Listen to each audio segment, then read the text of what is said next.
I'm Dr. Matt Chalmers, and today we're going to talk about IBS, celiac, up to Crohn's. One of the things I've been really proud of that we've been able to do in the office is our success rate with celiac and IBS, even all the way up to some of the Crohn's cases we've treated. The number one thing that we see is energetically their stomach's been shut off from blunt force trauma, surgical, injection trauma, tailbone trauma, whatever it is, their stomach's been energetically suppressed. So we bring that back on, and one of the big things that we see out of, I want to say almost 100% of these patients, is they have a parasitic infection. We knock out the parasitic infection, then you can actually start bringing the actual issue, which is the inflammation in the bowel, back down under control. So once you get that kind of subsided, you can start killing off the yeast, you can kill off the funguses and things like that are all causing secondary and tertiary problems, leaky gut issues,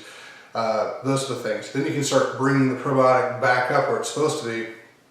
so everything will regulate to a degree and actually start feeding the body the way it's designed to. So now the vast majority of these foods that were causing an inflammatory process, simply because they weren't being broken down all the way, they weren't being broken down properly, the gut was inflamed, and so you're getting more things to pass through that first line of defense, that first barrier in the gut, and the body sees them as an abnormal molecule and attacks them, mounts an immune response, which creates a secondary problem. So this is one of the big issues that we start to see,